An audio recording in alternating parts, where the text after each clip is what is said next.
Tes 1, 2, 3.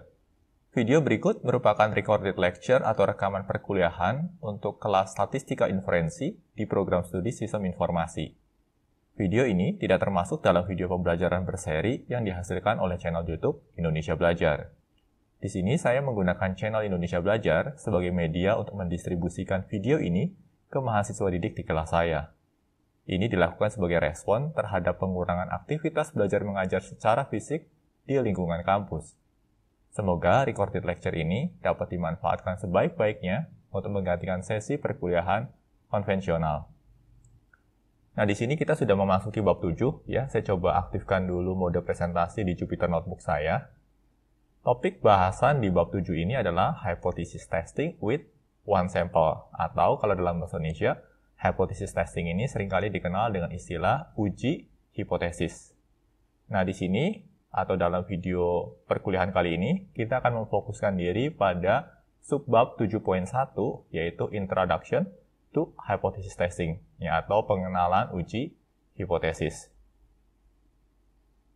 Nah, di sini terdapat definisi dari hypothesis test, ya. A hypothesis test is a process that uses sample statistics to test a claim about the value of a population parameter. Nah, di sini uji hipotesis ini bisa didefinisikan sebagai suatu proses yang akan memanfaatkan atau menggunakan sampel statistik untuk melakukan pengujian terhadap suatu klaim tentang suatu nilai dari population parameter atau parameter di populasi. Researchers in fields such as medicine, psychology, and business rely on hypothesis testing to make informed decisions about new medicines, treatments, and marketing strategies. Nah, di sini banyak sekali peneliti ya di berbagai bidang, khususnya di bidang kedokteran, psikologi, dan juga bisnis yang mengandalkan uji hipotesis ini untuk menghasilkan suatu keputusan yang informed decisions atau keputusan yang berbasis data, sehingga dihasilkan temuan-temuan baru dalam bidang kedokteran, ya, temuan-temuan baru terkait dengan treatment, dan juga temuan-temuan terbaru terkait dengan strategi marketing. Oke, kita akan coba lanjut ke slide berikutnya. Stating a hypothesis. A statement about a population parameter is called a statistical hypothesis. Nah, di sini terdapat suatu istilah atau terminologi, yaitu statistical hypothesis. Nah, statistical hypothesis ini adalah sebuah statement terkait population parameter. To test a population parameter, you should carefully state a pair of hypotheses, one that represents the claims and the other its complement. Untuk melakukan pengujian ya terkait dengan population parameter, di sini kita harus membuat pasangan statement ya atau biasa dikenal dengan istilah hypothesis. One that represents the claims and the other its complement. Satu yang merepresentasikan suatu klaim dan satu lagi yang merepresentasikan lawan dari klaim tersebut atau komplement dari klaim tersebut. When one of these hypotheses is false, the other must be true. Nah, karena hipotesisnya berpasangan, maka kalau satunya bernilai benar, maka satunya lagi akan bernilai salah. Either hypothesis, ya, the null hypothesis, or the alternative hypothesis may represent the original claim. Nah, nanti pasangan hipotesis tadi dikenal dengan istilah null hypothesis, ya, satu lagi dikenal dengan istilah alternative hypothesis. The term null hypothesis was introduced by Ronald Fisher. Jadi istilah null hypothesis ini diperkenalkan oleh seorang statistician bernama Ronald Fisher. If the statement in the null hypothesis is not true, then the alternative hypothesis must be true. Nah, karena di sini sifatnya komplement, artinya kalau nilai null hypothesisnya tidak true, maka nilai alternatif hypothesisnya akan menjadi true. Nah, ini sedikit pengenalan terminologi terkait dengan hypothesis. Kita akan melihat detailnya di slide berikutnya. Dalam inferential statistik, kita akan mengenal pasangan hypothesis atau pasangan hipotesis. Nah, yang pertama itu dikenal dengan istilah null hypothesis, ya, dan ini biasa direpresentasikan dengan notasi H0. Dan pasangannya adalah alternative hypothesis yang biasa direpresentasikan dengan notasi HA. Null hypothesis or H0 atau H0 is a statistical hypothesis that contains a statement of equality. Nah, ini adalah ciri utama dari null hypothesis. Null hypothesis itu mengandung suatu statement equality, ya, atau persamaan. Contohnya adalah lebih kecil sama dengan, atau lebih besar sama dengan. Ya, ketiganya, ya, ini mengandung unsur equality atau sama dengan. Sedangkan pasangannya, ya, di alternative hypothesis, ya, is the complement of the null hypothesis. Ya, alternative hypothesis ini merupakan komplement dari null hypothesis atau lawan dari null hypothesis. It is a statement that must be true if null hypothesis is false, and it contains a statement of strict inequality. Ya. Nah, di sini alternative hypothesis itu akan berkorelasi dengan inequality statement. Ya, contohnya adalah lebih besar, tidak sama dengan, atau lebih kecil. Nah, di sini kalau kita lihat, ya, perbedaan antara null hypothesis dan alternative hypothesis ini cukup mendasar, tetapi sayangnya banyak juga orang yang melakukan kesalahan terkait definisi atau identifikasi perbedaan antara null hypothesis dengan alternative hypothesis. Oleh karenanya di sini saya meminta kalian untuk benar-benar memperhatikan dan mempelajari slide ini sebelum kita melangkah ke slide berikutnya. Nah, bagi kalian yang sudah punya pemahaman firm atau solid terkait slide ini, kita bisa melanjutkan ke slide berikutnya. Nah, pada slide ini, ya, topiknya terkait dengan stating a hypothesis. To write the null and alternative hypothesis, translate the claim made about the population parameter from a verbal statement to a mathematical statement. Then, write its complement. Nah, di sini kita sebagai seseorang yang mempelajari statistik inferensi, ya, kita diminta atau dituntut kemampuan untuk menerjemahkan suatu klaim yang dibuat terkait dengan population parameter dari verbal statement atau statement lisan atau tulisan ke dalam mathematical statement atau statement matematik. Ya, atau dengan kata lain, kita harus menerjemahkan statement verbal ke notasi matematika. Nah, di sini terkait dengan hipotesis, ya, akan ada 3 kemungkinan pasangan. Ya. For instance, if the claim value is K and the population parameter is mu, ya, ini sekedar contoh saja. Asumsikan di sini population parameternya adalah mu, ya, atau mean dari populasi, dan claim value-nya, ya, adalah K. Then, some possible pairs of null and alternative hypothesis are, ya. Nah, kalau klaimnya semacam ini, ya, maka kemungkinan pasangan null hypothesis dan alternative hypothesisnya adalah pasangan yang pertama, null hypothesisnya adalah nilai mu-nya lebih kecil sama dengan K. Ya, kalau null hypothesisnya seperti ini, maka alternative hypothesisnya adalah nilai mu-nya lebih besar dari K. Ya, kita bisa lihat di sini, ya, kedua statement ini adalah complement. Lalu kemungkinan pasangan kedua adalah ketika nilai mu-nya lebih besar sama dengan K. Nah, kalau null hypothesisnya memiliki statement semacam ini, yang mu-nya lebih besar sama dengan K, maka alternatif hipotesisnya akan menjadi nilai mu-nya lebih kecil dari K. Lalu pasangan berikutnya yang memungkinkan adalah null hipotesisnya menyatakan nilai mu-nya sama dengan K. Nah, kalau null hipotesisnya memiliki pernyataan seperti ini, maka alternate hipotesisnya akan menjadi nilai mu-nya tidak sama dengan K. Bagaimana? Bisa dipahamikah ketiga pasangan ini? Ya, ketiga pasangan ini harus bisa dipahami dengan baik, ya. Terutama sekali untuk bisa memahami bahwa yang namanya null hypothesis dan alternate hypothesis ini benar-benar komplement. Artinya, kalau null hypothesisnya true, maka alternate hypothesisnya pasti dan harus false. Oke, sedangkan kalau nilai null hypothesisnya false, ya, maka alternate hypothesisnya akan menjadi true. Oke, nah itu adalah logika dasarnya. Kita coba lanjut di sini. Regardless of which of the 3 pairs of hypotheses we use, we always assume mu equal with K and examine the sampling distribution on the basis of these assumptions. Nah, di sini sebenarnya apapun pasangan yang akan kita gunakan nantinya, ya, kita akan selalu mulai dari asumsi bahwa nilai mu, ya, itu sama dengan K. Atau dengan kata lain, kita akan selalu memulai asumsi kita dengan statement null hypothesisnya adalah benar. Untuk lebih jelasnya, ya, nanti akan saya jelaskan di slide-slide berikutnya. Within this sampling distribution, we will determine whether or not a sample statistic is unusual. Nah, nanti kita akan mendeteksi ya, apakah sampel statistiknya bisa dikategorikan sebagai unusual atau tidak. Untuk di slide kali ini, ya, poin penting yang harus dikuasai adalah bagaimana kita membuat suatu null hypothesis statement, ya, dan juga menyertakan pasangannya, yaitu alternate hypothesis statement-nya. Artinya, kalau kita diberikan suatu null hypothesis tertentu, kita harus bisa membuat alternatif hypothesisnya. Nah, kalau kalian sudah bisa memahami ini, maka kita bisa lanjutkan ke slide berikutnya. Nah, slide berikutnya ini akan memandu ya bagaimana proses mentranslasikan atau menerjemahkan sebuah verbal statement ke dalam mathematical statement. The table shows the relationship between possible verbal statements about the parameter mu and the corresponding null and alternative hypothesis.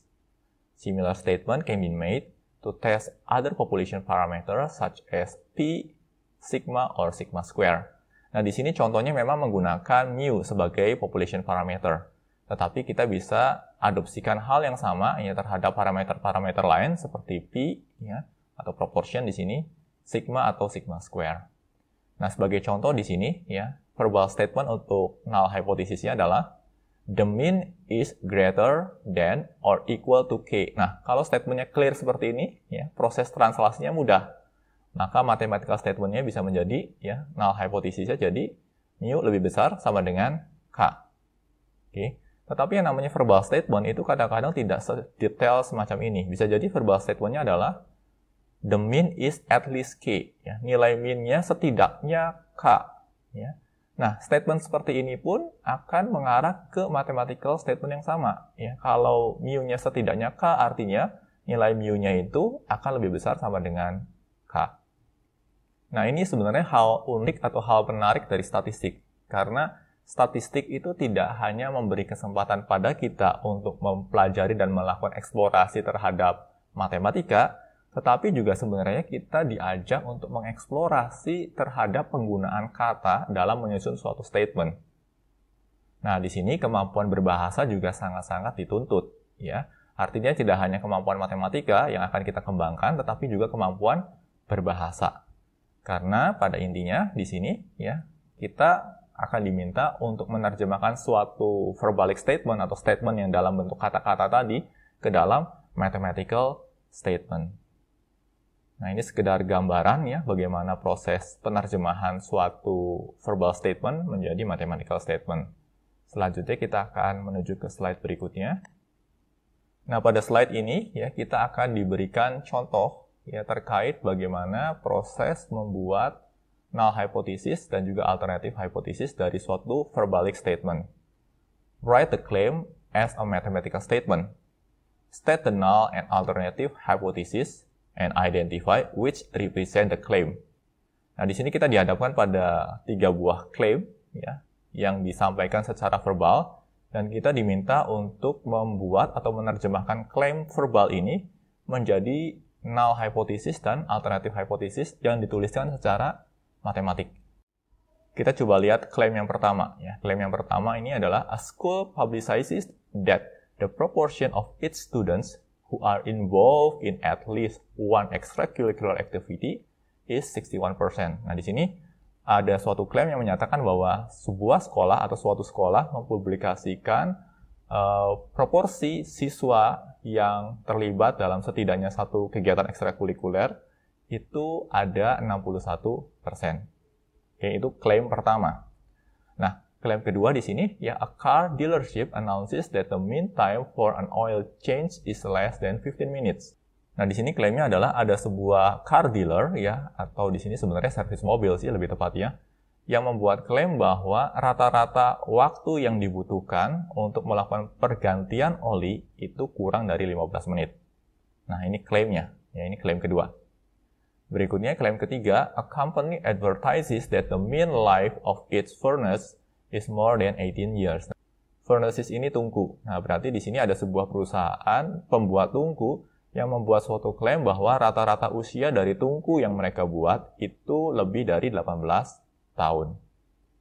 Nah, ini adalah ketiga klaim yang dituliskan secara verbal dan kita akan coba translasikan atau terjemahkan klaim tersebut ke dalam mathematical notations.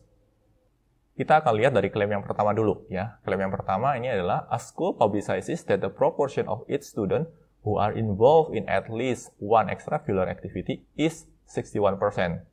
Artinya, ya klaim tersebut bisa diterjemahkan sebagai ya the claim can be written as P. Ya, di sini kita berbicara mengenai P karena di sini kan ngomongin proportion. P-nya itu sama dengan 0,61.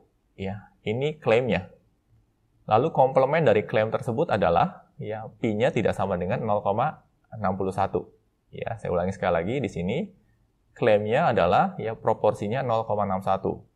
Komplementnya adalah ya P tidak sama dengan 0,61. Nah, kalau kita lihat di sini ya because P equal with 0.61 atau 61% contains the statement of equality ya. Di sini kan klaimnya ada statement equality-nya.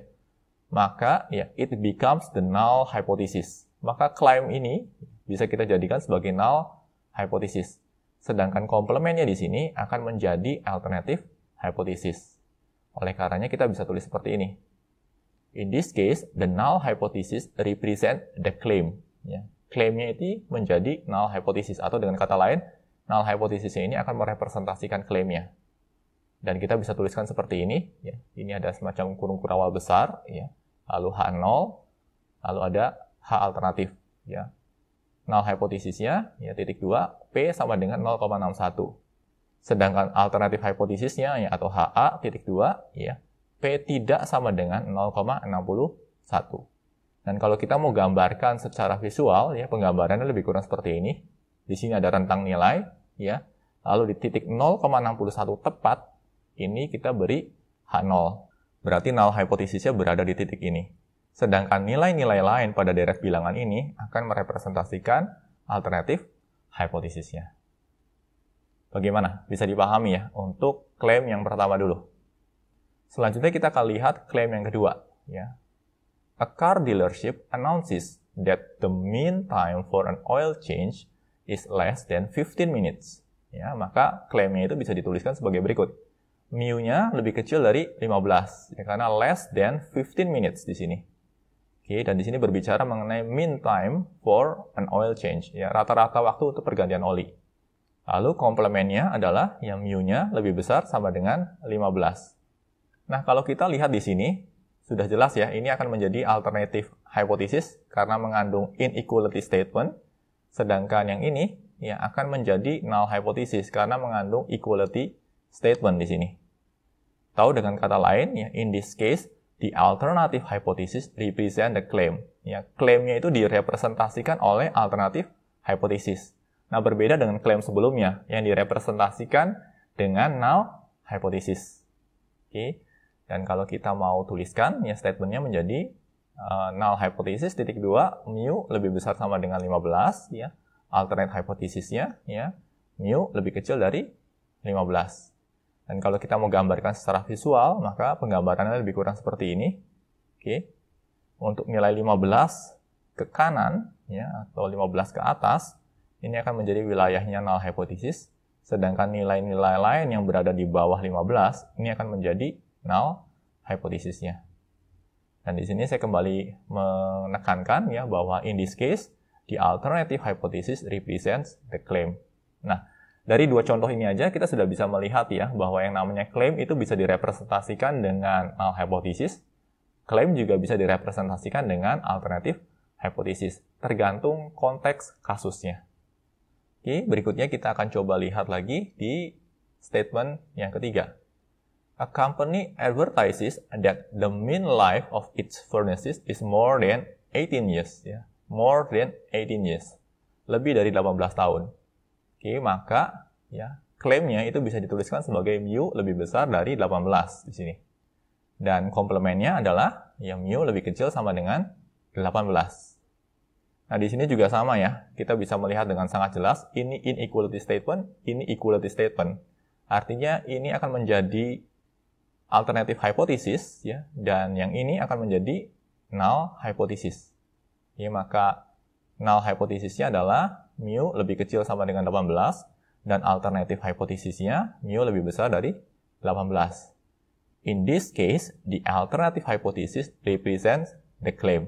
Nah, di sini klaimnya itu direpresentasikan oleh alternative hypothesis, bukan oleh null hypothesis. Lalu penggambaran secara visual bisa seperti ini, ya. Mulai dari nilai 18 ke bawah itu akan merepresentasikan null hypothesis, sedangkan nilai-nilai yang di atas 18 ini merepresentasikan alternative hypothesis. Nah, bagaimana dengan mekanisme atau proses untuk menerjemahkan suatu verbal statement atau statement dalam bentuk tulisan atau kata-kata ke dalam mathematical statement? Bisa dipahamikah sejauh ini? Harapannya bisa dipahami ya. Nah, bagi kalian yang masih bingung, ya coba untuk ulangi lagi ya rekaman video ini sampai kalian benar-benar bisa memahami dengan baik. Nah, bagi kalian yang sudah paham, kita bisa melanjutkan ke slide berikutnya. Nah, di slide berikutnya kita akan mengenal types of errors and level of significance ya. Tetapi di sini pertama-tama kita akan mengenal types of errors dulu. No matter which hypothesis represent the claim, we always begin a hypothesis test by assuming that equality condition in the null hypothesis is true. Nah, ini hal mendasar yang harus dipahami. Entah klaim kita direpresentasikan oleh null hypothesis ataupun direpresentasikan oleh alternative hypothesis, proses pengujian kita itu selalu dimulai dengan suatu asumsi bahwa nilai null hypothesisnya adalah benar. Itu adalah asumsi awal kita. Bisa dipahami di sini ya. Oke, saya coba ulangi sekali lagi ya. Proses uji hipotesis itu selalu diawali dengan suatu asumsi bahwa nilai dari null hypothesisnya adalah benar. Lalu di poin berikutnya, when we perform a hypothesis test, we make one of the two decisions. Nah, ketika kita melakukan uji hipotesis, ya kita akan mengambil salah satu dari dua keputusan. Keputusan yang pertama adalah reject the null hypothesis, menolak null hypothesisnya.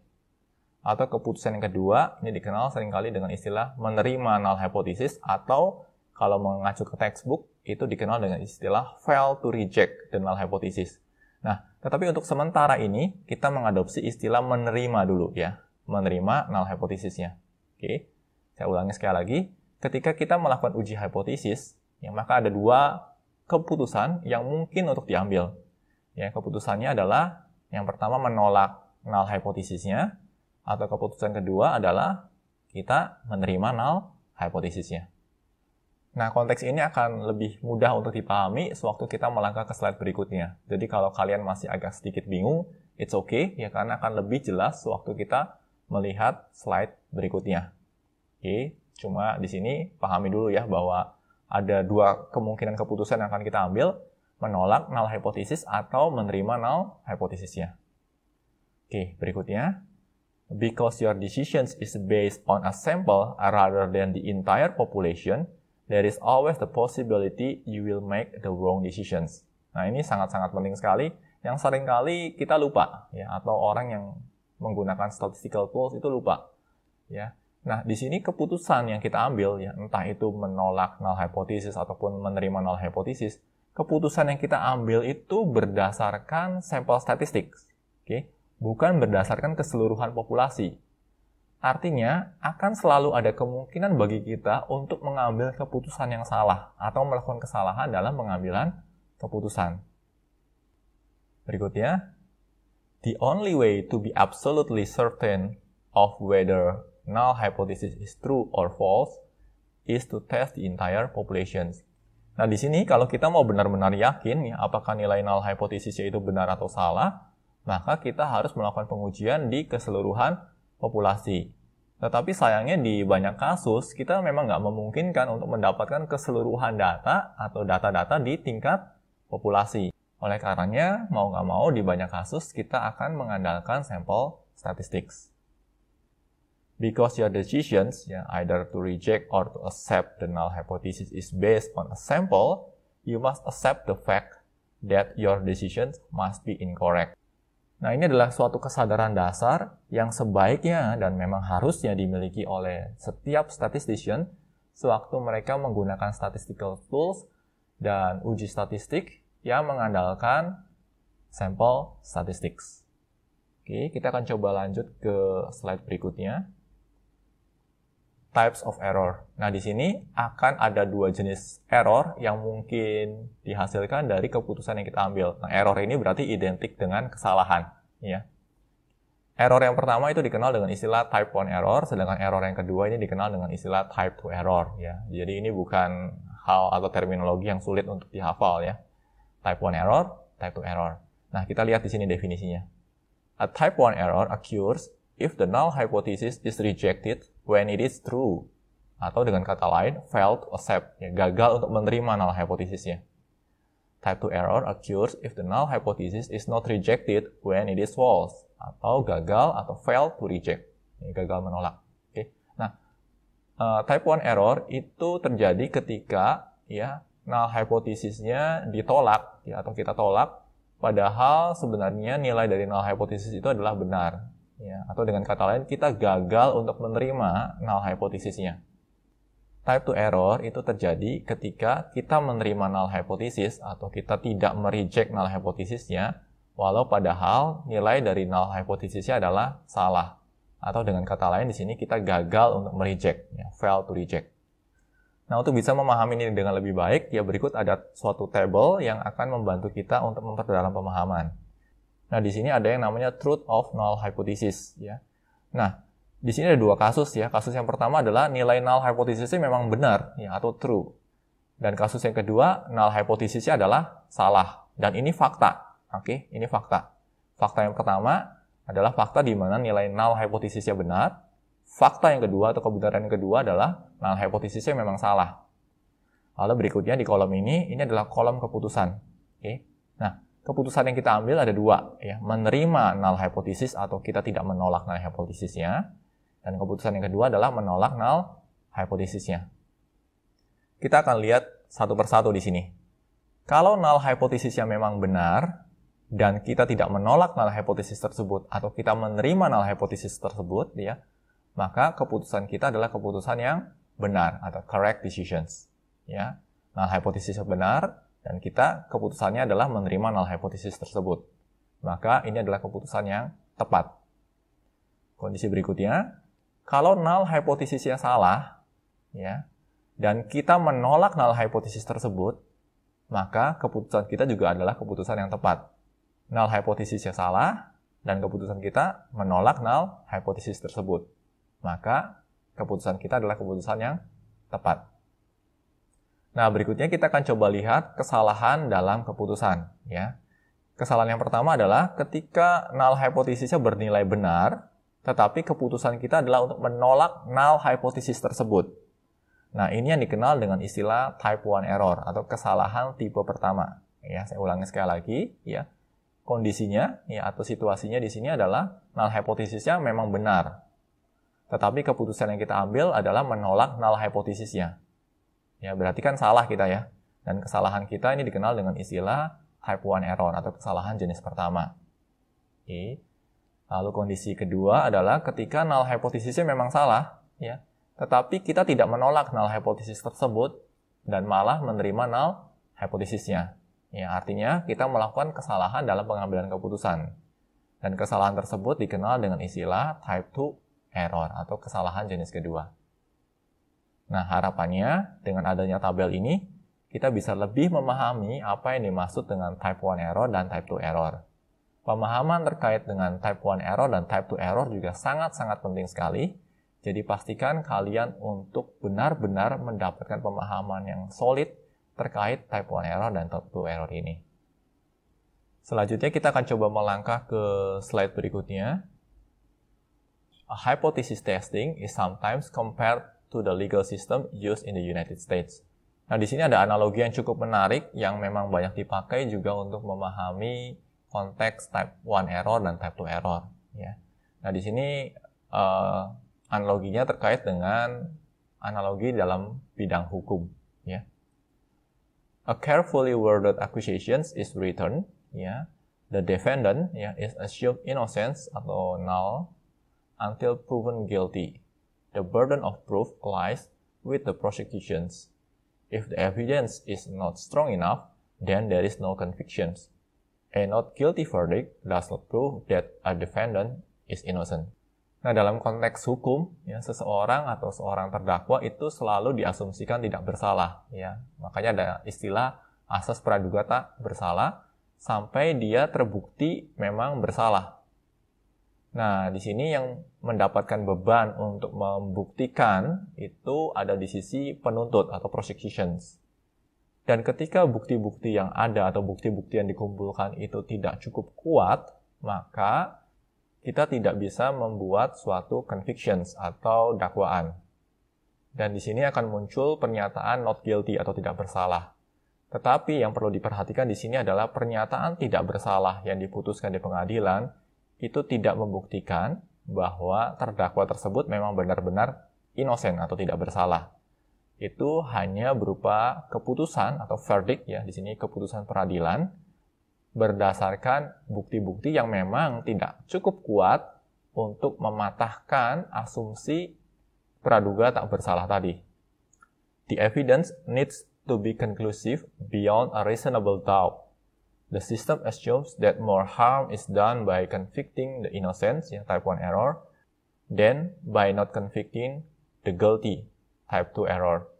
Nah, untuk konteks peradilan, ya, di sini diyakini bahwa there is more harm, ya, atau itu lebih berbahaya untuk menjatuhkan suatu hukuman pada seseorang yang tidak bersalah, ya, untuk kasus ini adalah type 1 error, bila dibandingkan dengan melepaskan seseorang yang memang benar-benar bersalah, atau dikenal dengan istilah type 2 error. Nah, tetapi kembali, ya, ini kasusnya untuk peradilan. Tetapi untuk kasus yang berbeda, bisa jadi konteksnya juga akan berbeda. Nah, di sini juga ada truth about defendant, ya, atau tabel lagi yang harapannya bisa membantu kita untuk memahami type 1 error dan type 2 error. Nah, di sini untuk kebenaran terdakwa, ya, akan ada dua kondisi. Kondisi yang pertama adalah terdakwanya memang tidak bersalah. Lalu kebenaran yang kedua adalah terdakwanya memang benar-benar bersalah.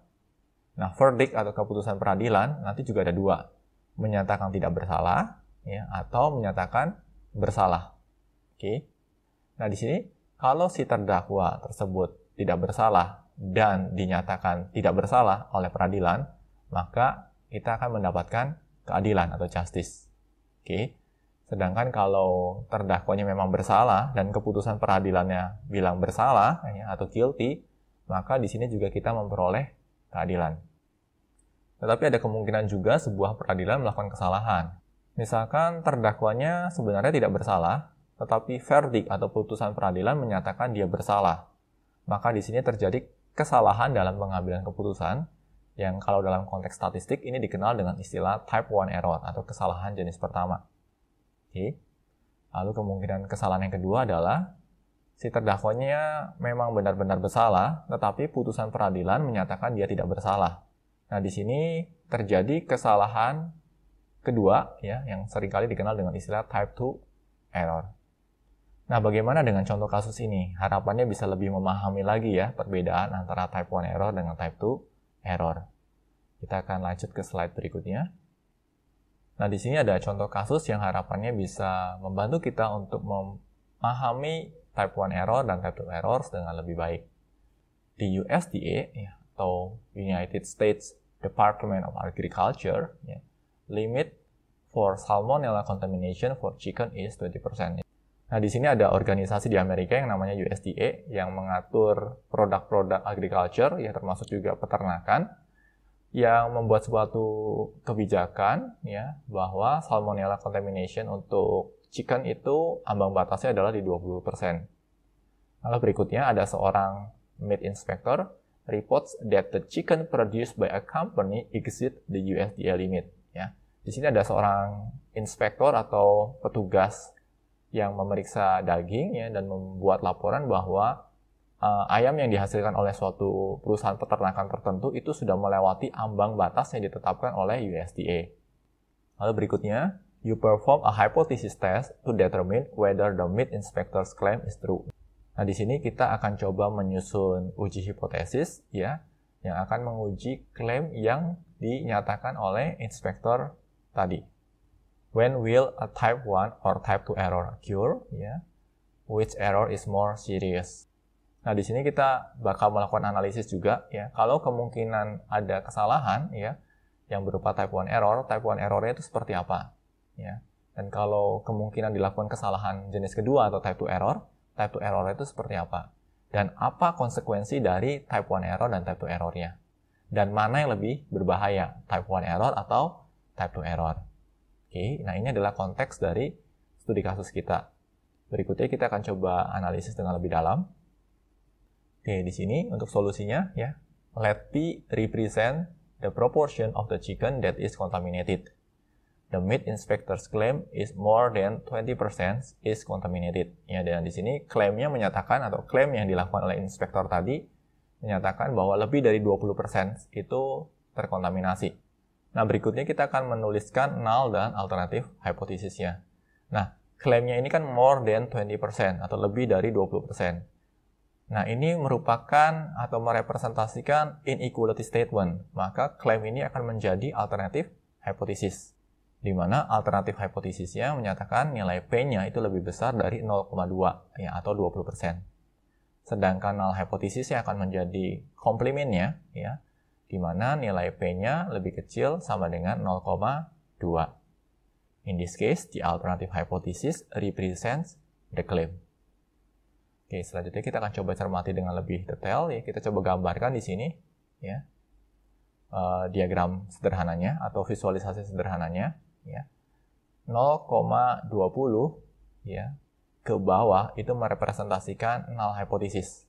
Oke. Lalu nilai-nilai di atas 0,20 itu merepresentasikan alternatif hypothesis. Dan asumsi yang kita ambil di sini adalah nilai dari null hypothesisnya adalah benar. Lalu berikutnya kita akan coba lihat kedua tipe error dan apa konsekuensi dari kedua tipe error ini untuk konteks soal yang ada di sini. A type 1 error will occur when the actual proportion of contaminated chicken is less than or equal to 0.2, but you reject null hypothesis.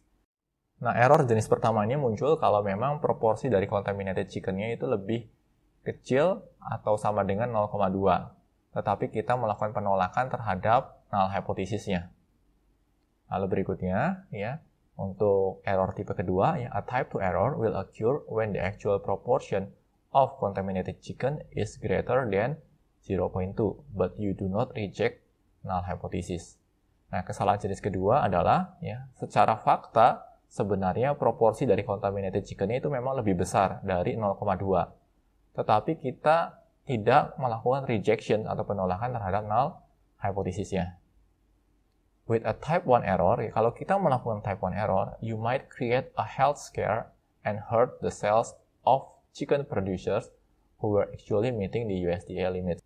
Nah, di sini kalau kita melakukan kesalahan jenis pertama atau type 1 error, maka konsekuensi buruk yang mungkin muncul adalah kita akan menimbulkan health scare atau kekhawatiran publik tentang kesehatan. Dan juga kita akan merusak reputasi dan juga merusak penjualan dari para peternak chicken atau para peternak ayam di sini. Karena dipandang mereka tidak memenuhi kriteria yang sudah ditetapkan oleh USDA. Nah, itu adalah konsekuensi terburuk yang mungkin terjadi kalau kita melakukan kesalahan jenis pertama untuk kasus ini. Lalu berikutnya, konsekuensi terburuk kalau kita melakukan kesalahan jenis kedua. With a type 2 error, you could be allowing chicken that exceed the USDA contamination limit to be sold to consumer. A type 2 error is more serious because it could result in sickness or even death. Nah, di sini kalau kita melakukan kesalahan jenis kedua, ya berarti kita mengizinkan ayam-ayam atau chicken yang memang sudah melewati ambang batas kontaminasi yang sudah ditetapkan untuk tetap terjual ke masyarakat luas. Nah, dampaknya bisa jauh lebih serius ya karena apa? Ya karena akan menimbulkan pandemi ya, atau penyakit di masyarakat atau bahkan berujung pada kematian. Nah, di sini adalah gambaran terkait dengan konsekuensi fatal yang mungkin terjadi kalau kita melakukan kesalahan ya, baik kesalahan tipe pertama maupun kesalahan tipe kedua. Nah, studi kasus ini sebenarnya kembali mengingatkan kita sebagai orang yang mempelajari statistik untuk lebih hati-hati, ya, terutama sekali sewaktu mengumpulkan data sampel atau sampel statistik yang akan kita gunakan untuk melakukan uji hipotesis, ya, karena keputusan yang kita ambil itu bisa memberikan dampak yang cukup signifikan bagi masyarakat luas, Ya, termasuk juga kalau kita melakukan kesalahan. Dampak dari kesalahan yang diambil juga bisa cukup signifikan. Oke, berikutnya kita akan coba lanjut ke slide selanjutnya. Nah, dari beberapa slide sebelumnya kita sudah mengenal yang namanya type of error, ya, atau kesalahan dalam pengambilan keputusan di dalam statistika. Nah, di slide ini kita akan mengenal terminologi lain yaitu level of significance atau tingkat signifikansi. We will reject the null hypothesis when the sample statistics from the sampling distribution is unusual. Kita akan menolak null hypothesis ya dengan acuan ya kalau sample statistics dari sampling distribution-nya unusual. We have already identified unusual events to be those that occurs with probability of 0.05 or less. Nah, pada bab-bab sebelumnya atau pada materi sebelum UTS atau lebih tepatnya pada materi di bab ke-6, kita sudah mengenal bahwa unusual events itu bisa diidentifikasi dengan nilai probability 0,05 atau lebih kecil. Lalu poin berikutnya, when statistical tests are used, an unusual event is sometimes required to have a probability of 0.1 or less, 0.05 or less, or 0.01 or less. Ya, nanti kita akan coba cermati ini dengan lebih lanjut pada slide-slide berikutnya. Because there is a variation from sample to sample, there is always a possibility that you will reject a null hypothesis when it is actually true. Ya, tetap selalu ada kemungkinan kita melakukan kesalahan. Nah, yang jadi permasalahan di sini atau yang menjadi fokus kita di sini adalah bagaimana caranya untuk meminimalisir kesalahan yang mungkin kita lakukan sewaktu kita mengambil keputusan. In other words, although the null hypothesis is true, your sample statistics is determined to be an unusual event in the sampling distributions. We can decrease the probability of this happening by lowering the level of significance. Nah, untuk mengurangi kemungkinan terjadinya kesalahan dalam pengambilan keputusan statistik, maka upaya yang bisa kita lakukan adalah dengan memperkecil nilai dari level of significance-nya. Nah, kita akan coba lihat dengan lebih detail apa sih yang dimaksud dengan level of significance ini. In a hypothesis test, the level of significance is your maximum allowable probability of making a type 1 error. It is denoted by alpha. Dalam uji hipotesis, level of significance ini menggambarkan atau merepresentasikan nilai maksimum atau nilai probability maksimum yang kita izinkan untuk menghasilkan error tipe pertama. Artinya, makin kecil nilainya, maka peluang kita untuk melakukan type 1 error juga akan makin kecil. Nah, nilai level of significance ini yang terkait dengan type 1 error itu direpresentasikan dengan alpha. Lalu untuk type 2 error, ya, the probability of a type 2 error occurs is denoted by beta. Nah, kalau alpha itu untuk merepresentasikan kemungkinan kita untuk melakukan type 1 error, lalu beta ini digunakan untuk merepresentasikan kemungkinan kita untuk melakukan type 2 error. Nah, tetapi fokus dalam pengujian statistik ya umumnya akan menggunakan nilai alpha dan bukannya nilai beta. By setting the level of significance at a small value, we are saying that you want the probability of rejecting a true null hypothesis is to be small. Oke, poin berikutnya ini juga cukup penting ya. Three commonly used level of significance are, ya, jadi ada 3 nilai alpha yang cukup umum digunakan. Yang pertama adalah 0,1 ya, lalu 0,05 dan 0,01. Nah, ini adalah ketiga nilai alpha atau ketiga nilai level of significance yang paling umum digunakan dalam dunia statistik. Lalu poin terakhir ini juga cukup penting ya. When we decrease alpha, we are likely to be increasing beta. Nah, dengan memperkecil nilai alpha, maka secara otomatis nilai betanya pun akan meningkat. Nah, ini adalah level of significance. Ya, coba kalian pahami dulu dengan baik ya. Terutama sekali terkait dengan notasi dan mengapa kita butuh untuk mengatur nilai alpha ini. Kalau sudah paham, berikutnya kita bisa melanjutkan ke slide selanjutnya. Statistical tests and p-values. After stating the null and alternative hypothesis and specifying the level of significance, the next step in hypothesis test is to obtain a random sample from the populations and calculate the sample statistics, such as x-bar, p-hat, or s-square, corresponding to the parameter in the null hypothesis, such as mu, p, or sigma square. Nah, ini adalah tahapannya ya. Jadi tahapan yang pertama adalah membuat statement atau pernyataan terkait dengan null dan juga alternatif hipotesisnya. Lalu tahapan yang kedua adalah menentukan level of significance-nya. Baru di tahapan berikutnya kita melakukan uji hipotesis. The sample statistics is called the test statistics. Ya, jadi sampel statistik yang akan kita gunakan untuk melakukan uji hipotesis itu seringkali juga dikenal dengan istilah test statistics. With the assumptions that the null hypothesis is true, the test statistics is then converted to a standardized test statistics, such as Z, T, or X square. Nah, di sini kembali diingatkan bahwa yang namanya uji hipotesis itu selalu diawali dengan asumsi bahwa nilai null hypothesisnya adalah true.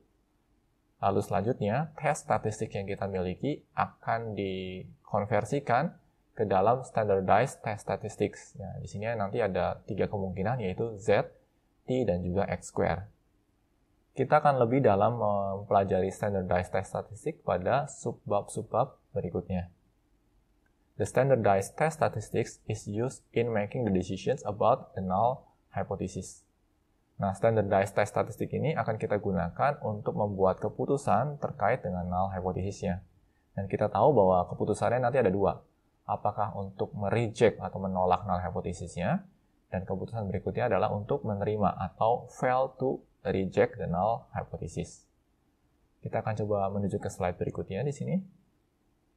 If the null hypothesis is true, then a p-value or probability value of a hypothesis test is the probability of obtaining a sample statistic with a value as extreme or more extreme than the one determined from the sample data.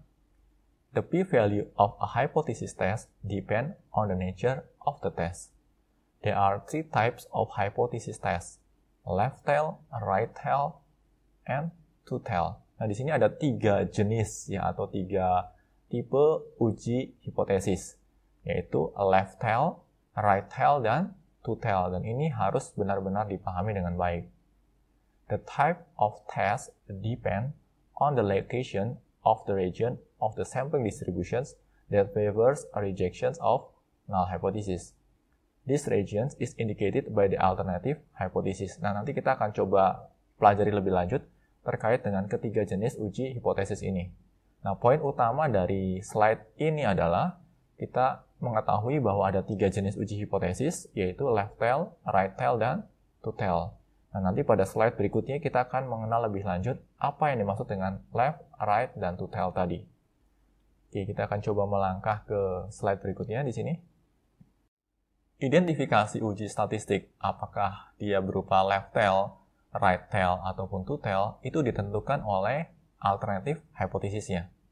Saya ulangi sekali lagi, ya jenis uji hipotesis itu tidak ditentukan oleh null hypothesis, tetapi lebih ditentukan oleh alternatif hipotesisnya. Sebagai contoh, ya di sini nanti kita akan ada 3 contoh. Kita lihat dulu contoh yang pertama. If the alternative hypothesis contains the less than inequality symbols, ya atau penanda lebih kecil, then the hypothesis test is a left tail test.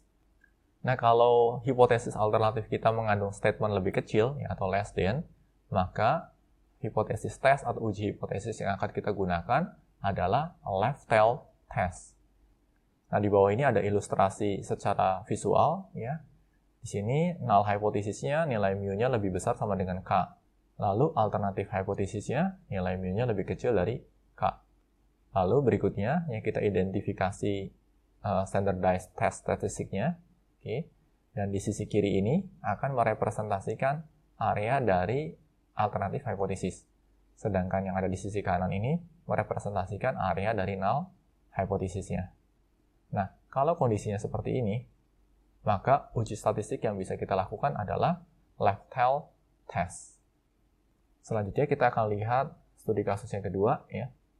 Pada studi kasus yang kedua, if the alternative hypothesis contains the greater than inequality symbols, then the hypothesis test is a right tail test. Nah, kalau hipotesis alternatif kita mengandung statement lebih besar, ya, atau greater than, maka uji hipotesis yang bisa kita gunakan adalah right tail test. Nah, di sini ya null hypothesisnya mu lebih kecil sama dengan K, dan alternatif hipotesisnya mu lebih besar dari K.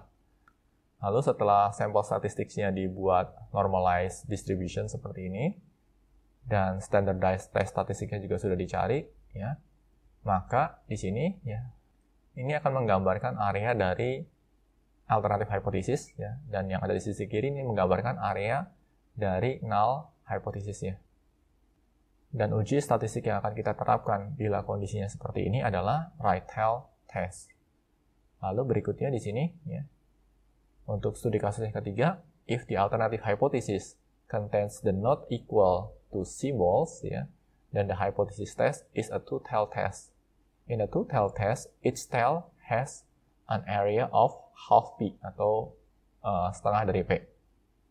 Nah, di sini ketika hipotesis alternatifnya mengandung statement tidak sama dengan, ya, maka uji hipotesis yang akan kita terapkan adalah two-tail test. Nah, penggambarannya lebih kurang seperti ini, ya. Ini adalah distribusi atau standardized normal distributions-nya, lalu akan memiliki dua area di sini, ya, karena standardized test statistiknya ini nanti ada dua, ya, ada dua titik, di mana masing-masing ekornya ini, ya, baik ekor sebelah kiri maupun ekor sebelah kanan, ini memiliki luasan setengah P. Nah, itu tadi terkait dengan ketiga jenis tes. Ya, berikutnya, how to interpret atau bagaimana menginterpretasikannya. The smaller the p-value of the test, the more evidence there is to reject the null hypothesis. Nah, di sini nilai p-value yang makin kecil dapat kita gunakan sebagai bukti atau evidence untuk melakukan penolakan atau rejections terhadap null hypothesis. A very small p-value indicates an unusual event. Karena nilai p-value yang sangat kecil ini mengidentifikasikan adanya unusual event.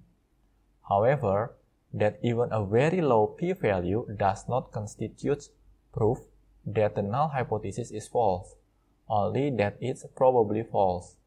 Nah, di sini ya walaupun nilai p-value-nya sangat kecil, tetapi bukan berarti bahwa kita bisa benar-benar yakin bahwa null hypothesisnya itu salah, ya.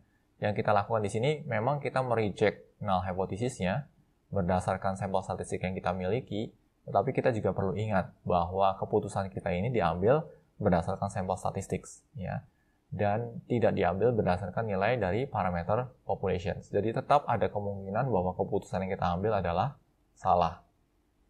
Ya, berikutnya kita akan coba lanjut ke slide selanjutnya. Identifying the nature of a hypothesis test. For each claim, states null hypothesis and alternate hypothesis in words and in symbols, then determine whether the hypothesis test is a left-tail test, right-tail test, or two-tail test. Sketch a normal sampling distributions and shade the area for the p-value. Nah, di sini kita akan merevisit ulang ketiga studi kasus yang pernah kita gunakan sebelumnya, ya. Tetapi kali ini kita tidak hanya mengidentifikasi null hypothesis dan alternate hypothesisnya, kita juga akan mulai mengidentifikasi jenis uji hipotesis apa yang akan kita terapkan, ya. Apakah kita akan menerapkan left-tail test, right-tail test, atau two-tail test. Oke, kita akan coba lanjut ke slide berikutnya terkait dengan solusi dari studi kasus ini, ya. Nah, untuk studi kasus yang pertama, ya, a school publicizes that the proportion of its students who are involved in at least one extracurricular activity is 61%. Nah, di sini the proportion of students who are involved in at least one extracurricular activity is 61%. Ini merupakan klaimnya. Nah, klaim ini kalau kita cermati ini mengandung statement equality, ya. Oleh karenanya null hypothesisnya adalah, ya, H0, ya, itu sama dengan 0,61. Lalu komplemennya, ya, the proportion of students who are involved in at least one extracurricular activity is not 61%. Ini adalah komplemennya atau komplement statement dari statement sebelumnya. Nah, di sini kita bisa jadikan sebagai alternative hypothesis, ya, di mana alternative hypothesisnya tidak sama dengan 0,61. Because the alternative hypothesis contains the inequality symbols, the test is two-tail hypothesis test. Nah, di sini karena hipotesis alternatifnya mengandung inequality symbol, maka uji hipotesis yang akan kita gunakan adalah two-tail hypothesis test. Nah, di sini ada gambar distribusinya, ya. The figure below shows the normal sampling distributions with a shaded area for the p-value. Nah, maka penggambarannya lebih kurang seperti ini. Ya, karena itu tail test, maka ada dua area untuk P, ya, sebelah kiri dan sebelah kanan, dan total luas areanya adalah, atau masing-masing luas areanya adalah setengah P. Atau dengan kata lain, nilai p-value-nya itu diperoleh dengan menjumlahkan area di sebelah kiri dan juga area di sebelah kanannya. Lalu untuk studi kasus yang kedua, ya, a car dealership announces that the mean time for an oil change is less than 15 minutes. Nah, ini adalah klaimnya, ya, maka null hypothesis yang bisa kita buat adalah the mean time for an oil change is greater than or equal to 15 minutes. Nah, ini adalah null hypothesis ya. Sedangkan alternate hypothesisnya, the mean time for an oil change is less than 15 minutes. Ya. Kita tahu di sini bahwa alternate hypothesisnya ini sejalan dengan klaimnya. Ya. Oke, ini adalah statement atau notasi matematikanya. Berikutnya kita akan cermati, ya. Because alternate hypothesis contains the less than symbols, the test is a left tail hypothesis test. Nah, di sini karena hipotesis alternatif yang mengandung simbol lebih kecil, maka uji hipotesis yang kita gunakan adalah left tail hypothesis test. Nah, di sini ada penggambarannya, ya. The figure below shows the normal sampling distributions with a shaded area for the p-value. Dan ini adalah p-value areanya. Lalu berikutnya kita akan melangkah ke studi kasus yang ketiga, ya. Klaimnya adalah a company advertises that the mean life of its furnaces is more than 18 years. Null hypothesis yang bisa kita bentuk adalah the mean life of the furnaces is less than or equal to 18 years. Ya. Ini statement matematikanya. Lalu the mean life of the furnaces is more than 18 years. Ini akan kita jadikan sebagai alternate hypothesis. Ya. Mu-nya lebih besar dari 18. Selanjutnya, because alternative hypothesis contains the greater than symbols, the test is a right tail hypothesis. Ya. Karena hipotesis alternatifnya mengandung simbol lebih besar, maka uji hipotesis yang kita gunakan adalah right tail hypothesis test. Nah, ini adalah penggambarannya. Ya. The figure below shows the normal sampling distributions with a shaded area for the p-value. Ya, ini adalah normal distributions-nya. Lalu yang diarsir di sini adalah p-value area-nya untuk right tail test kita. Oke, ini adalah studi kasus yang bisa kita gunakan untuk lebih memahami, ya, apakah kita akan menggunakan left tail test, right tail test, ataupun two tail test. Kita akan coba melangkah ke slide berikutnya. Nah, di slide ini, ya, kita akan mengenal making a decisions and interpreting the decisions. Nah, kita akan mulai mencoba membuat sebuah keputusan di sini.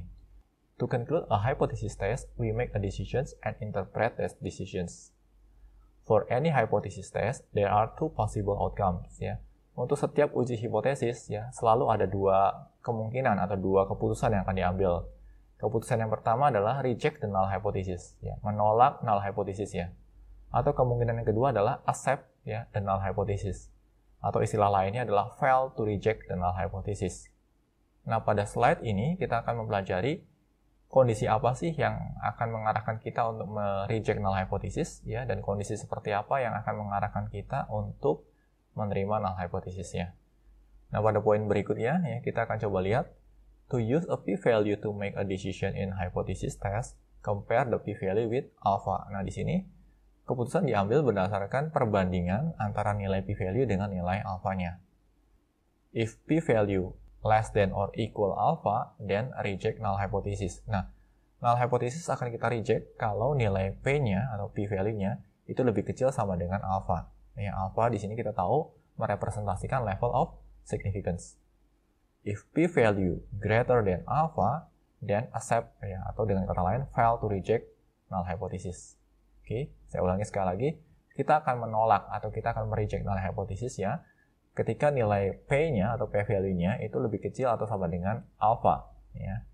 Dan kita akan menerima null hypothesis atau fail to reject the null hypothesis kalau nilai P-value-nya itu lebih besar dari alpha. Nah, alpha ini merepresentasikan level of significance.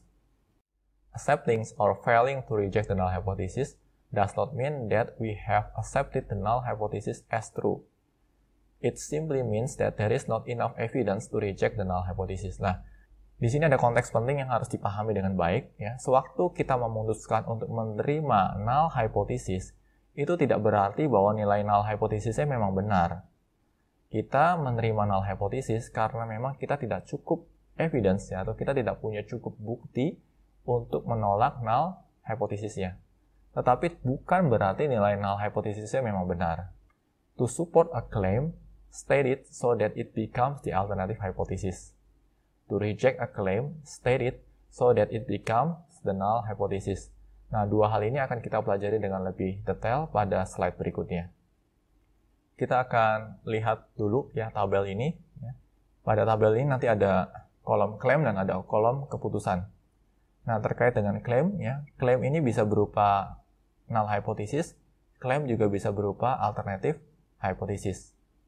Lalu keputusan juga ada dua, ya, reject the null hypothesis, ya, atau fail to reject the null hypothesis, atau accepting the null hypothesis. Sewaktu klaim yang diposisikan sebagai null hypothesis dan kita memutuskan untuk mereject null hypothesis, maka keputusan ini bisa diinterpretasikan sebagai there is enough evidence to reject the claim. Nah, kalau klaimnya adalah null hypothesis dan keputusan kita adalah fail to reject the null hypothesis atau accepting the null hypothesis, maka keputusan ini bisa diinterpretasikan sebagai there is not enough evidence to reject the claim. Lalu yang berikutnya, ya, kalau posisi klaimnya sebagai alternative hypothesis. Dan ketika keputusan yang diambil adalah mereject null hypothesis, maka keputusan ini bisa diinterpretasikan sebagai there is enough evidence to support the claim. Nah, kita lihat berikutnya, ya, ketika klaimnya sebagai alternative hypothesis dan keputusan kita adalah untuk accepting the null hypothesis, maka keputusan ini bisa diinterpretasikan sebagai there is not enough evidence to support the claim. Nah, untuk memahami tabel ini butuh waktu beberapa saat, ya. Jadi, pastikan kalian untuk meluangkan waktu beberapa saat untuk benar-benar bisa memahami makna dari tabel ini. Nah, pendalaman pemaknaan terhadap tabel ini cukup penting, ya, terutama sekali untuk memposisikan klaim kita sebagai null hypothesis atau klaim kita sebagai alternative hypothesis. Kalau kalian sudah mulai mendapatkan gambaran yang lebih baik terkait tabel ini, selanjutnya kita akan melangkah ke slide berikutnya. Making a decisions and interpreting the decisions. You perform a hypothesis test for each claim. How should you interpret your decisions if you reject null hypothesis? And if you fail to reject the null hypothesis. Nah, di sini ada dua studi kasus, ya. Nah, pada studi kasus yang pertama, null hypothesis diposisikan sebagai claim. A school publicizes that the proportion of its students who are involved in at least one extracurricular activity is 61%. Dan ini diposisikan sebagai null hypothesis. Nah, studi kasus yang kedua klaimnya sebagai alternative hypothesis. A car dealership announces that the mean time for an oil change is less than 15 minutes. Nah, kita akan coba lihat bagaimana cara kita menginterpretasikan decision yang diambil. Oke, kita coba lanjut ke slide berikutnya. Null hypothesisnya sebagai klaim, ya, dan klaimnya adalah a school publicizes that the proportion of its students who are involved in at least one extracurricular activity is 61%. The claim is represented by null hypothesis. If you reject null hypothesis, then you should conclude there is enough evidence to reject the school's claims that the proportion of students who are involved in at least one extracurricular activity is 61%.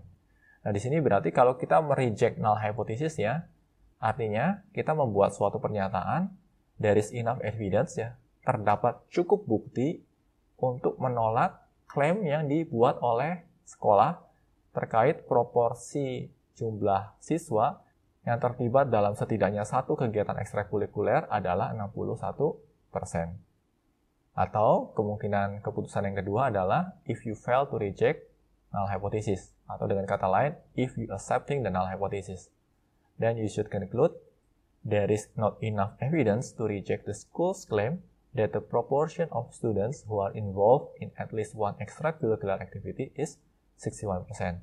Nah, kalau kita menerima null hypothesis-nya, atau kalau kita tidak menolak null hypothesis-nya, maka di sini kita membuat suatu pernyataan bahwa tidak cukup bukti untuk menolak klaim dari sekolah yang menyatakan bahwa proporsi jumlah siswa yang terlibat dalam setidaknya satu kegiatan ekstrakurikuler adalah 61%. Nah, di sini bahasannya sudah memasuki area pembahasan, ya, bagaimana kita membahasakan suatu keputusan rejecting the null hypothesis ataupun accepting the null hypothesis terhadap suatu studi kasus tertentu. Di sini kalian pasti akan membutuhkan beberapa waktu atau beberapa saat untuk benar-benar memahami makna di balik rejections ataupun acceptance dari suatu null hypothesis terhadap suatu studi kasus tertentu. Oke, berikutnya kita akan coba melanjutkan ke studi kasus yang kedua, ya. Di sini klaimnya diposisikan sebagai alternative hypothesis, ya, di mana klaimnya adalah a car dealership announces that the mean time for an oil change is less than 15 minutes. Nah, ini adalah klaimnya, dan klaimnya adalah alternative hypothesis, ya, karena mengandung inequality statement. Di sini the claim is represented by alternative hypothesis. So the null hypothesis is the mean time for an oil change is greater than or equal to 15 minutes. If we reject null hypothesis, then we should conclude there is enough evidence to support the dealership's claim that the mean time for an oil change is less than 15 minutes. Nah, untuk konteks ini, ya, menolak null hypothesis itu berarti sama artinya dengan membuat pernyataan terdapat cukup bukti untuk mendukung pernyataan atau klaim dari si dealer, ya, terkait rata-rata jumlah waktu yang dibutuhkan untuk melakukan pergantian oli mobil itu kurang dari 15 menit. Lalu kemungkinan decision kedua yang bisa diambil adalah if we fail to reject the null hypothesis or if we accept the null hypothesis, then we should conclude there is not enough evidence to support the dealership's claim that the mean time for an oil change is less than 15 minutes. Ya. Nah, di sini sewaktu kita menerima null hypothesis, ya, atau sewaktu kita gagal untuk menolak null hypothesis, ya, sebenarnya kita membuat atau menarik kesimpulan bahwa tidak terdapat cukup bukti untuk menunjang klaim dari si dealer tadi atau pemilik dealer tadi. Oke, berikutnya kita akan lanjut ke slide selanjutnya. Nah, pada slide ini nanti terdapat semacam guidance, ya, atau petunjuk terkait langkah-langkah untuk melakukan hipotesis testing, ya. Langkah yang pertama adalah state the claim mathematically and verbally, identify the null and alternative hypothesis. Ya, jadi tahapan paling awal nih pasti mengidentifikasi null dan juga alternatif hipotesisnya, baik secara verbal maupun secara mathematical notations. Step yang kedua adalah specify the level of significance, ya, atau menspesifikasikan atau menetapkan nilai alpha. Pada slide-slide sebelumnya kita sudah pelajari bahwa ada 3 nilai alpha yang cukup umum digunakan, yaitu 0,1, 0,05, dan 0,01. Lalu berikutnya pada langkah ketiga, ya, determine the standardized sampling distributions and sketch its graph. Di sini kita akan membuat standardized sampling distributions dan membuat grafnya juga. Lalu berikutnya adalah calculate the test statistics and its corresponding standardized test statistics, add it to your sketch. Lalu berikutnya di sini kita mulai mengkalkulasi standardized test statistiknya. Nah, dari standardized test statistik ini kita bisa memperoleh luas dari atau nilai dari p-value-nya.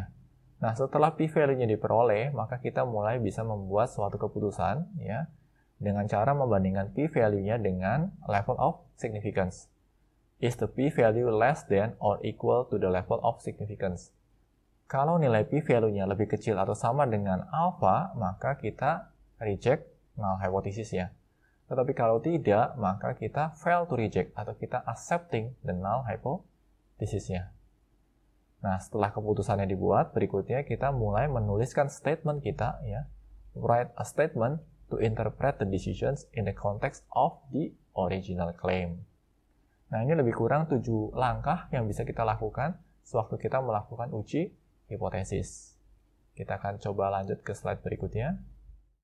Strategies for hypothesis testing, atau strategi yang mungkin bisa kita lakukan untuk melakukan uji hipotesis. The strategy that we will use in hypothesis testing should depend on whether we are trying to support or reject a claim. Nah, strategi yang kita tetapkan, ya, ini tergantung dengan kebutuhan kita. Ya, apakah kebutuhan kita adalah untuk mencoba mendukung ataupun menolak suatu klaim tertentu. Remember that we cannot use a hypothesis test to support our claim when our claim is the null hypothesis. Yang perlu diingat di sini adalah kita nggak mungkin bisa menggunakan hypothesis test atau uji hipotesis untuk mendukung klaim kita kalau klaim kita dinyatakan sebagai null hypothesis. So, as a researcher, to perform a hypothesis test where the possible outcome will support a claim, worth the claim so it is the alternative hypothesis. Nah, kalau kita sebagai peneliti yang ingin melakukan uji hipotesis untuk mendukung klaim kita, maka klaim kita itu harus dibahasakan atau harus dinyatakan sebagai alternatif hypothesis. To perform a hypothesis test where the possible outcome will reject a claim, worth it so the claim is the null hypothesis. Nah, ini terkait dengan strategi dari uji hipotesis. Kita akan coba lanjut ke slide berikutnya. Nah, di sini terdapat sebuah studi kasus yang akan membantu kita untuk memahami bagaimana sih penerapan dari strategi dalam uji hipotesis. A medical research team is investigating the benefits of new surgical treatment. Ya, jadi di sini ada tim peneliti medis yang sedang melakukan investigasi terkait benefit atau kelebihan-kelebihan atau keuntungan-keuntungan dari suatu treatment pembedahan yang baru. One of the claim is that the mean recovery time for patients after the new treatment is less than 96 hours. Nah, klaimnya adalah ya treatment yang baru ini akan menunjang proses recovery pasien itu kurang dari 96 jam. Nah, di sini terdapat dua buah pertanyaan. Ya, pertanyaan yang pertama adalah how would you write the null and alternative hypothesis when you are on the research team and want to support the claim? Nah, di sini pertanyaan pertama adalah bagaimana kita merumuskan null hypothesis dan juga alternative hypothesis dengan posisi kita sebagai bagian dari tim penelitiannya. Nah, pertanyaan kedua di sini adalah how would you write the null and alternative hypothesis when you are on an opposing team and want to reject the claim? Nah, di sini untuk pertanyaan kedua ya, bagaimana cara kita untuk merumuskan null dan juga alternative hypothesis ya kalau kita berada di tim yang memang berseberangan dengan tim medis yang sedang mempropose metode baru ini. Kita akan coba lihat bagaimana solusinya. Untuk yang pertama, ya, to answer the questions, first, think about the context of the claim. Because you want to support this claim, ya, karena kita ingin mendukung klaim ini, make the alternative hypothesis state that the mean recovery time for patients is less than 96 hours. So, the alternative hypothesis will be mu less than 96 hours. Its complement, the null hypothesis, will be mu greater than equal 96 hours. Will be the null hypothesis. Nah, karena di sini kita sebagai pihak yang ingin mendukung klaim tersebut, maka klaim tersebut harus kita posisikan sebagai alternate hypothesis. Dan penulisannya menjadi lebih kurang seperti ini. Ya, null hypothesisnya adalah mu lebih besar sama dengan 96, sedangkan alternative hypothesisnya atau klaimnya adalah mu-nya lebih kecil dari 96. Oke, kita akan coba lihat di sisi yang seberang. Ya. First, think about the context of the claim. As an opposing researcher, you do not want the recovery time to be less than 96 hours because you want to reject this claim. Make it a null hypothesis. So, null hypothesis will be mu less than or equal 96 hours. Its complement, ya, mu greater than 96 hours will be the alternative hypothesis. Nah, di konteks yang kedua, kita berada di pihak yang berseberangan dengan researcher tadi. Ya, artinya di sini kita membuat opposing statement. Karena objektif kita adalah ingin mereject klaim atau menolak klaim tersebut, maka klaim tersebut harus diposisikan sebagai null hypothesis. Ya, maka null hypothesisnya menjadi mu lebih kecil sama dengan 96. Dan ini merupakan klaimnya. Sedangkan alternatif hipotesisnya menjadi mu lebih besar dari 96. Nah, bagaimana terkait dengan strategi dalam uji statistik, ya, terkait dengan kebutuhan kita dalam mendukung suatu klaim tertentu ataupun menolak suatu klaim tertentu. Harapannya bisa dipahami dengan baik ya. Di sini saya juga perlu ingatkan bahwa memasuki topik bab 7 ini tidak mudah ya. Dan memang butuh waktu beberapa saat untuk benar-benar bisa memahami materinya. Dulu sewaktu saya mempelajari uji hipotesis juga saya butuh waktu yang tidak sedikit untuk benar-benar memahami konsepnya. Nah, demikian sesi perkuliahan kali ini. Semoga materi yang disampaikan bisa dipahami dengan baik. Dengan adanya materi yang disampaikan dalam format rekaman video ini, sebenarnya mahasiswa memiliki kendali lebih, yaitu kendali untuk mengulang materi yang dirasa masih belum bisa dipahami dengan baik tanpa harus merasa sungkan kepada saya sebagai pengajar.